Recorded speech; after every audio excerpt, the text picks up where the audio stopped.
Hello and welcome to this first look exploring session, and today we're looking at a particular entertainment of the Queen and Prince, their Highness at Althrope, at the Right Honourable the Lord Spencer's, on Saturday being the 25th of June 1603, as they came first into the kingdom, written by Ben Jonson. So this is an entertainment at the very beginning of the reign of James, and this is his wife and son, and they're being entertained on their way in, as it were, to take on the throne, the mantle. And Ben Jonson's produced this little entertainment for them. As I say, produced by on the behalf of the Right Honourable the Lord Spencer. So we have a selection of parts available going on here at this entertainment. So reading Elf number 1 is... reading Fairy, which is Mab their Queen, I think, is... Hi, I'm Lynn. I'm coming to you from the northwestern United States. Reading Elf number 2 and nobody in particular is... Sarah Blake, lodged in a little spinet. Reading Elf number 3 is... I am Greg, and I always like a good Ben Jonson. Reading a Satyr is... Constantine from the Great White North. And reading Elf number 4 is... Hi, I'm Eric, and more elves, really? It's not Christmas, or is it? I don't know. When's this released? Well, on the 25th of June is when it was happening. Whether I release it on the 25th of June, I don't know. We're pretty much bang on top of that, actually, date-wise, in terms of when we're recording it, so that's not bad. Anyway, I'm your host, Robert Crighton. I'll be reading stage directions. Just a general editorial note. The elves are not numbered in the text. They're just elf, elf, elf, elf. I don't know how many elves there are. I have doubled the elf at least once, so there could be 5 elves, or there could just be... I don't know. There could be an infinite number of elves. I don't know what the budget for the Spencers was. Anyway, this features initially a satyr. The invention was to have a satyr lodged in a little spinet, by which Her Majesty and the Prince were to come, who, at the report of certain cornets that were divided in several places of the park to signify her approach, advanced his head above the top of the wood, wondering, and with his pipe in his hand, began as followeth. Here, there, and everywhere, some solemnities are near, that these changes strike mine ear, my pipe and I apart shall bear. And after a short strain with his pipe, again... Look, she! Eschew this tree! What may all this wonder be? Pipe it? Who would list for me? I'll fly out abroad and see. There he leaped down, and gazing upon the Queen and the Prince in the face, went forward. That is Sir Paris's face, and the dame had Syrinx grace. Oh, that Pan were now in place. Sure, they are of heavenly race. Here he ran into the wood again and hid himself, whilst to the sound of excellent soft music, la la la la la, that was there concealed in the thicket. Always dangerous to conceal your musicians in thickets, but there come tripping up the lawn a bevy of fairies, attending on Mab their queen, who, falling into an artificial ring that was there cut in the path, began to dance around, while their mistress spake as followeth. Hail and welcome, worthiest queen. Joy had never perfect been to the nymphs that haunt the green, had they not this evening seen. Now they print it on the ground, with their feet in figures round, marks that will be ever found, to remember this glad stound. The satyr, peeping out of the bush, said, Trust her not, you bonny belle, she will 40 leasings tell. I do know her pranks right well. Satyr, we must have a spell for your tongue, it runs too fleet. Not so nimble as your feet, when about the cream bowl sweet. you and all your elves do meet. Here he came hopping forth, and mixing himself with the fairies, skipped in and out and about their circle, while the elves made many offers to catch at him. This is Mob, the minstress fairy, that doth nightly rob the dairy, and can hurt or help the churning, as she please without discerning. Bug, you will anon take warning. She that pinches country wenches, if they not rub clean their benches, and with sharper nails remembers, when they take not up their embers. But if so they chance to feast her, in a shoe she drops a tester. Shall we strip the skipping jester?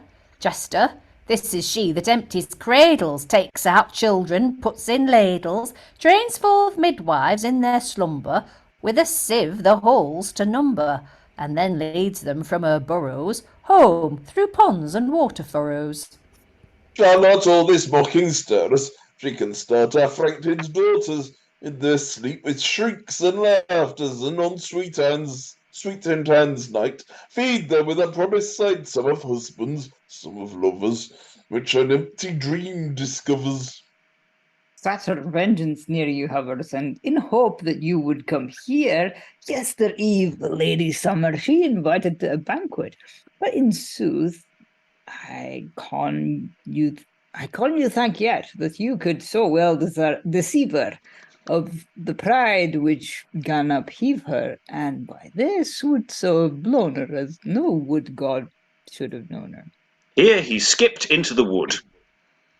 Mistress, this is only spite, for you would not yesternight kiss him in the cock-shout light. And came again. By Pan, and thou hast hit it right. There they laid hold on him and nipped him. Fairies, pinch him black and blue. Now you have him, make him rue. Oh, hold, Mob, I sue. Nay, the devil shall have his due. Then he ran quite away and left them in a confusion, while the fairy began again. Pardon, lady, this wild strain, common with the sylvan train, that do skip about the plain. Elves, apply your gear again, and whilst some do hop the ring, some shall play, some shall sing, we'll express in everything Orana's welcoming. And then we'll pause for a bit just to take in some of this silliness, because, I mean, this is the thing. You're approaching in a sort of wooded area. You've got sort of trumpets playing from distant places. You've got musicians hidden in thickets. You've got a satyr going, "Ooh, is it the Queen? Is it the Queen?" And fairies turn up and do fairy dancing. And they're making all this stuff, the stuff about, you can't trust fairies because, all this stuff to do with what they do with cream, because they will muck around with your cream. That's why you leave cream out. It's not for hedgehogs. It's for fairies. And all of this silliness. And there's part of me just wondering, if I was the Queen and okay, Henry's presumably quite young at this point. I hope he's quite young at this point, because then I'm sure it would be fun entertainment for a child. Otherwise, what the hell is happening? Because it's bonkers. It's like, you're a Danish queen entering a kingdom, and this is what you get presented with. And I'm curious to know whether this has any comparable connection with the Scottish court in the kinds of things that she might have seen there. I'm very curious by this. It's very fun. It's quite nicely written, but it is also just, why? This is true. We haven't done enough royal entertainments from previous to this to really put this in context. So there will be a lot more of that coming forward. But yeah, that was fun. It's just fairy dancing, skipping around fairies dancing in a ring. I just can see this being terrible. It's a Saturday for the satyr. Yeah. I also love, there's a lovely footnote, they greet the Queen, hope you would come here, hope you would come here yester eve for, Midsummer Day, and unfortunately they arrived late, so it's not Midsummer Day. So it's sort of like, well, we planned this for a specific day when we're expecting the Queen to actually turn up, but oh no, the Queen didn't turn up on time. I love it when there's little Ben Jonson footnotes sometimes. Sometimes not, because they can be excessive. Other thoughts at this time? Sarah. I'm just loving all the bonkers rhyming.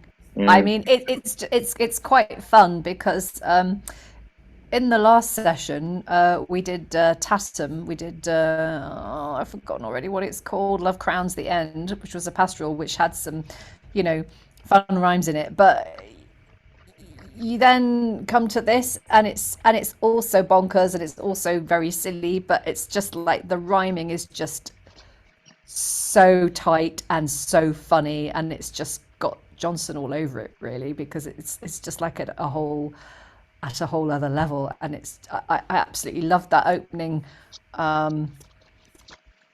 couplet. No, it wasn't the opening couplet, but it was like, look, see, beshrew this tree. What may all this wonder be? And it's like, you just know you're in hilarious Ben Jonson territory. Okay, we're going to move forward with more stuff. So we have the Satyr has sort of run away once again. I'm sure it might pop back in again. We have a song. Greg, could I ask you to read the song? You don't have to sing the song, but there is now a little bit of a song.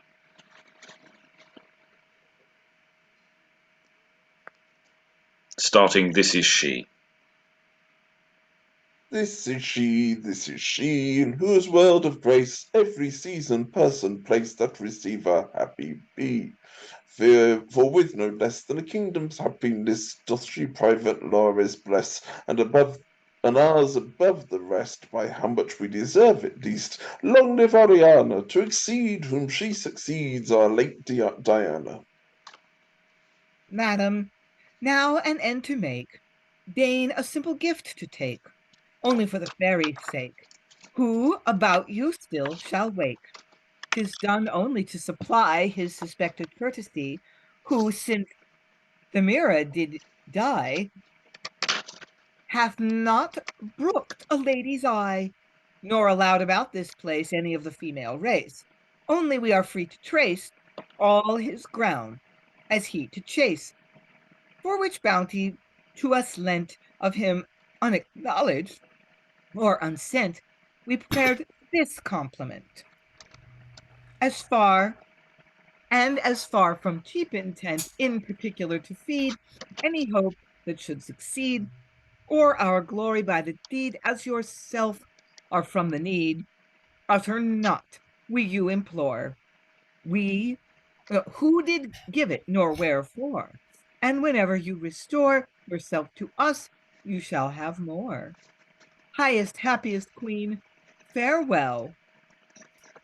But beware you do not tell. Having given a queen to the queen a jewel, here the fairies hopped away in a fantastic dance, when on a sudden the Satyr discovered himself again and came forth.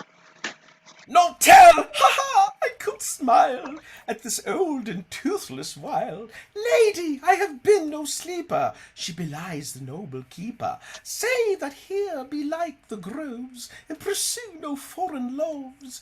And if is she therefore to be deemed rude or savage or esteemed, but a sorry entertainer, cause he is no common strainer, after painted nymphs for favours, all that his garb he savours, little of the nicety in the spruce courtney, and as the rosary of kisses, with an oath that never misses.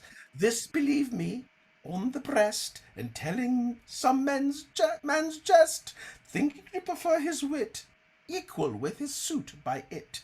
I mean his cloths? No. Here doth such humour flow. He can neither bribe a grace, nor encounter my lord's face with a pliant smile and flatter, though it is like lately, wherefore some matter, to the making of the courtier. Now he hopes he shall resort there, safer and with more allowance, since a hand hath governance, that hath given these customs chase, and hath brought his own in place. Oh, that now a wish could bring the godlike person of a king, then should even envy find cause of wonder at the mind of a woodman. But lo, where his kingly image doth appear, and is all this while neglected. Pardon, Lord, you are respected, deep as in the keeper's heart, and as dear in every part. And here the Satyr is fetched out of the wood, the Lord Spencer's eldest son, attired and appointed like a huntsman. See, for instance, where he sends his son, his heir, who humbly bends, low as his father's earth, to the womb that gave you birth. So he was directed first, next to you, of whom the thirst of seeing takes away the use of that part, should please excuse, for his boldness, which is less, by his comely shamefedness. Rise up, sir, I will betray, I will think you have to say, that your father gives you here, freely as to him you were, to the service of this prince, and with you these instruments of his wild and sylvan trade. Better not Actaeon had, the bow was Phoebe's, and the horn by Orion often worn, the dog of Sparta breed and good, as can ring within a wood. Thence his name is, who shall try, how he hunteth instantly, aye. But perhaps the queen, your mother, rather doth affect some other sport as coursing.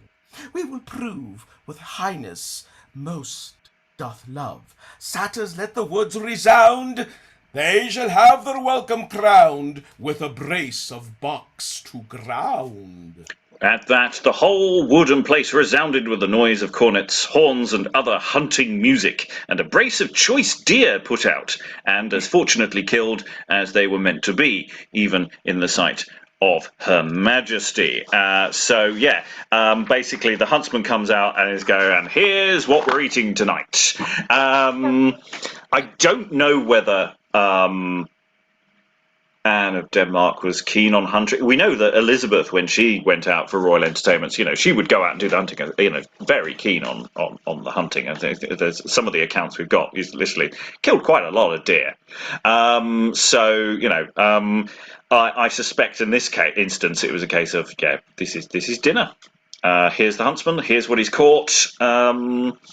That's sort of the logic of it, I think. I could be wrong at this point. And of course we have the moment when, of course, the royal person gets given their traditional bribe when you turn up at somebody's house and they give you something expensive. So in this case it was a jewel which was given her, but cups are not unknown. Sometimes the cups are full of gold, or and that kind of logic. Yes. The Satyr, you just can't keep him down. It's like some sort of Jack in the Box, isn't it? It's just you think the Satyr's gone, and oh no, he's back again. Oh no, it's a long one. This one, it's a long one. Lynn. Yeah, I wonder who paid for this jewel. I mean, a jewel fine enough to give the queen. No, it's the Spencer's house, so I'm assuming the Spencers. Okay, yeah. I don't know. I just thought it was kind of cute how the actor says, "Now don't tell anybody where you got it." I don't know. I just thought that was kind of charming. Yeah, but that might also be a sort of thing about don't talk about the fairy kingdom that you've seen. So it might be as much about the whole entertainment as well as I think it's more we don't want the court to know that the Spencers are bribing you. I don't think that's it. I think it's the convention of a fairy gave you this, so you can't tell anybody. Otherwise, it will disappear in the night and turn into gold. It'll be a fruit pastel in the morning. That's all you'll have. Any other thoughts at this point? This is the first bit of the entertainment. There is a little bit more to come on the first night, but they have a bit of a rest before the next bit of entertainment. Eric. Well, it definitely sounds a lot more fun than the Oxford one, where like they just had to sit through several speeches and things and sort of debates. I think you'll find that James really enjoyed the didactic debates in Latin that lasted all day. But He might have been being polite, but he seemed to actually enjoy it. So because Yeah, he true. engaged with it. But then there were lots of plays, long plays as well. Mm. Some of which went well, some of which did not. So yeah. Sometimes it's a mixed bag. Is this royal entertainment thing? You know. So what do you do? I'm a satyr. So anyway, I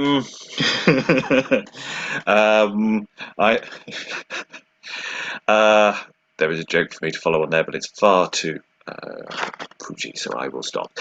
So we come to actually the reason why we're doing this now. The other day, a previous session, which may not be following on from this. I don't know when these are coming out precisely, but we looked at a play called Nobody and Somebody. Which featured a character with no body, and we are going to encounter something very similar in a moment. And this predates almost certainly Nobody and Somebody, and it looks like maybe there's some sort of interesting overlap crossover thing, because Nobody and Somebody is produced by the Queen's Company. All the playing companies get renamed around this time, so maybe there's a little bit of a nod to this entertainment that goes forward. Anyway, what we've just heard the first night's show, where the next day being Sunday, she rested, and on Monday till after dinner, where there was a speech suddenly thought on to induce a Morris of the clowns thereabout, who most officiously presented themselves.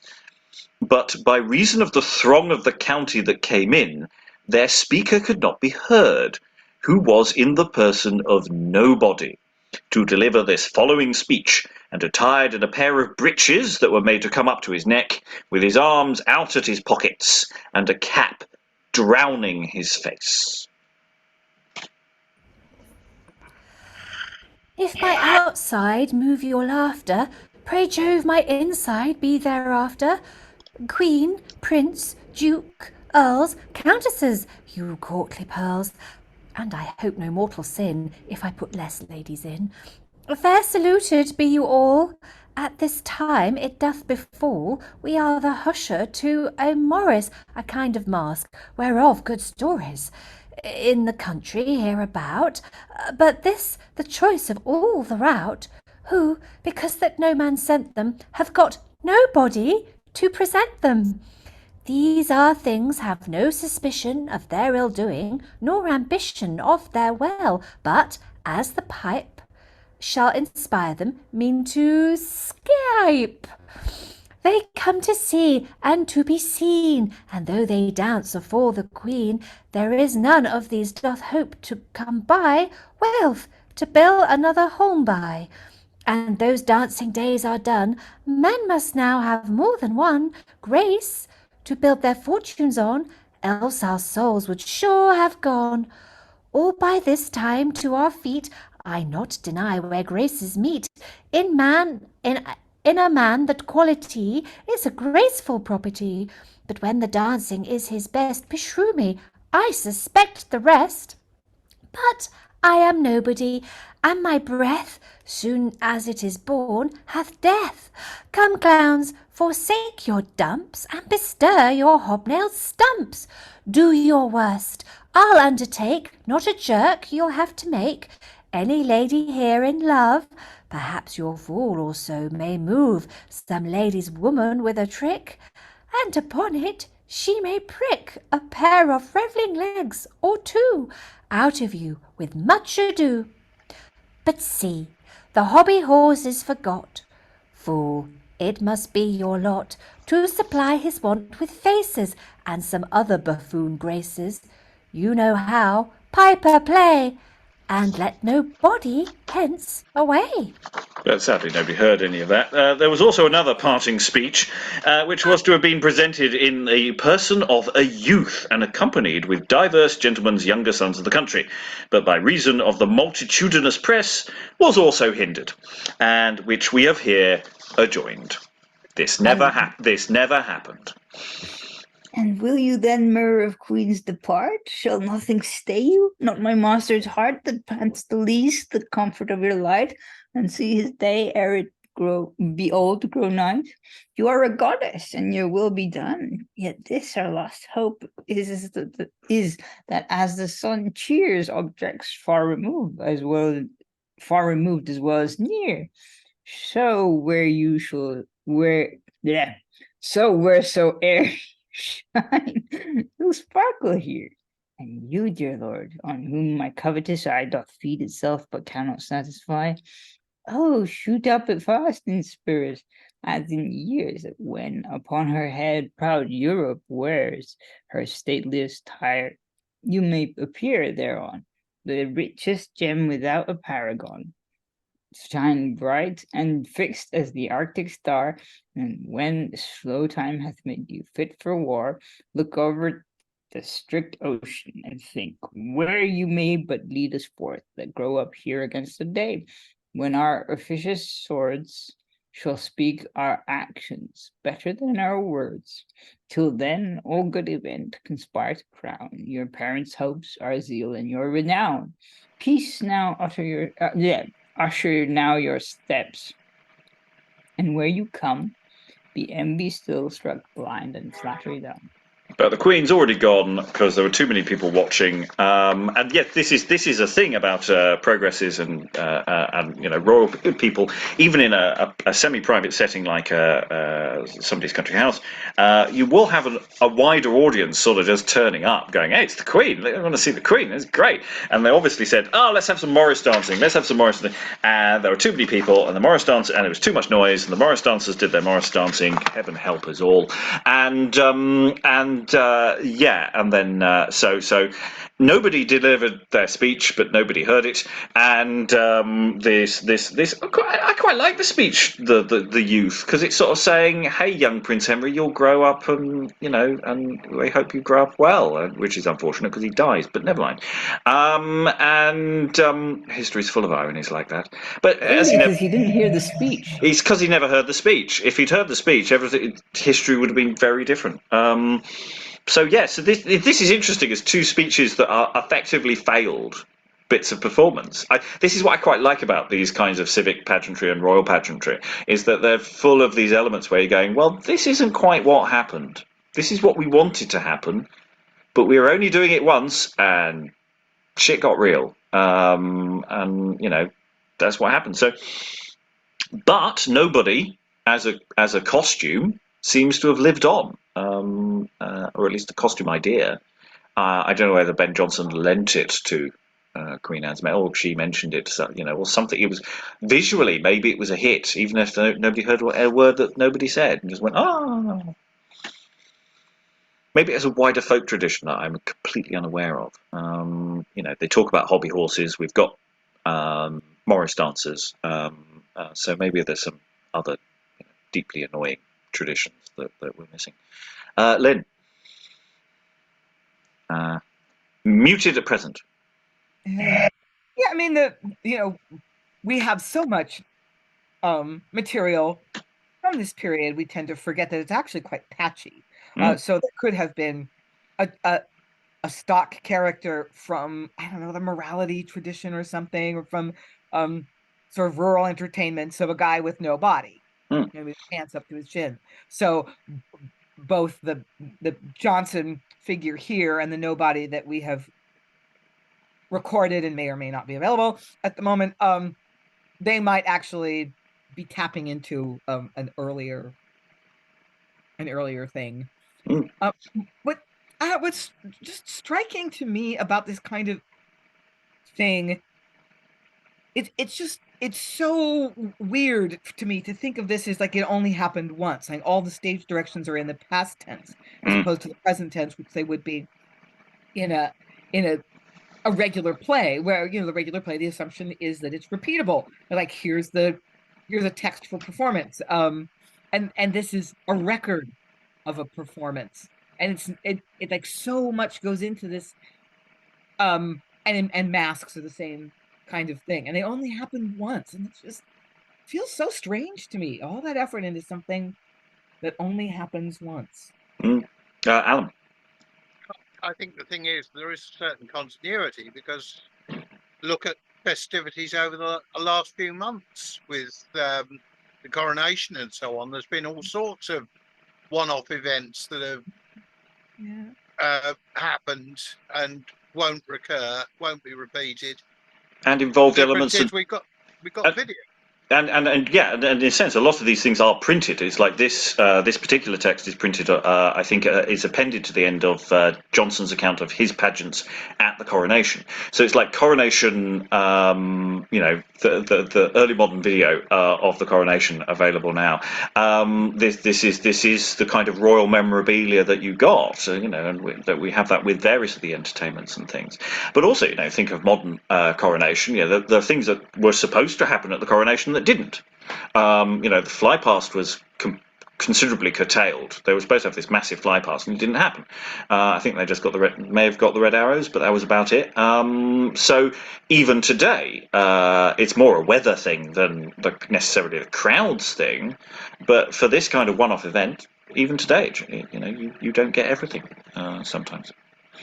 Any other thoughts anyone wants to throw in on this one? I found it quite charming. I found it quite silly. I quite look forward to the idea of producing a version of this for the podcast. This is what we do with civic pageantry, royal pageantry, is we would generally treat it like an outside broadcast with commentators talking through the event. And so that's probably our primary route to producing this. The idea of recreating these kind of events, they often turn up as individual projects. Sometimes, that's what sometimes happens with masks and sometimes happens with this kind of thing.